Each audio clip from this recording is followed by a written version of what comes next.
Благодарам, председателя. Моето процедурално обраќање е по член 47 став 2, кој што и вие пред малку го спомнавте.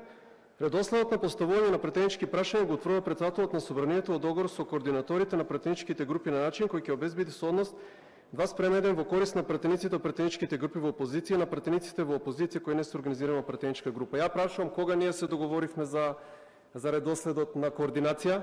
Не се договоривме. Значи требаше или во понеделникот на координацијата да се договориме, или требаше да имаме адхок координација на која што се спомна на координацијата дека треба да се договориме за редоследот. И сега повторно е прекршено правото на левица, исто како и претходниот политички, значи во претходниот мандат, да поставува понапред претенички прашања. Значи сега нашиот прв говорник, председател Димитар Пасев, е ставен 7-ми, иако треба да биде ставен по правило 4-ти. Значи имаме 3 субјекти во опозиција, значи имаме СДСМ, Европски фронт, потоа следува ВМРО ДПМН како најголема партија од власта и потоа следува левица. Инаку, ако ги тераме на сооднос на пратеници, во претходниот мандат имаме само 2 пратеника, левица практично никогаш не треба да дојде на ред, додека тука јасно во врзува деловникот, значи се спомнати дури и пратеници кои што не се организирани во претеничка група. Значи сите треба да бидат фактички да ги делите како према политички субјекти. Ако имаме 3 политички субјекти, треба тие 3 политички субјекти од опозицијата да бидат едни по други, а не јавноста една ти иста партија по 100 пат да слуша, нели пак ќе кажем, по таа логика и минатиот мандат ВМРО ДПМН имаше 44 пратеника, а не сите пратенички прашања треба да ги поставува ВМРО ДПМН.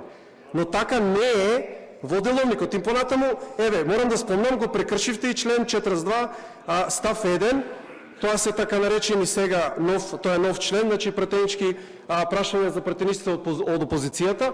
Тоа на првата координација во месецот, на минатиот месец, само се спомна, че немаше никаков консензус дека дека тие пратенички прашања нема да се одржат. Значи на нас кој ни одговара, на власта кој одговара, можеме да скокнеме цели членови од деловникот, немаме проблем. Ако се работи за левица, можеме и да ги злоупотребуваме. Значи наместо да биде на координација, вие тоа си го земате како ваше право и сега намерно предпоставувам како една мала одмазда или нешто за кривичните пријави кои што сосема оправдано ви ги пушти пратеничката група на левица, сега вие тука наместо на нашето 4-то место кое што не следува по деловникот, не ставате на 7-мо место. Значи повторно се продолжуваат лошите пракси на претходниот председател Талат Џафери.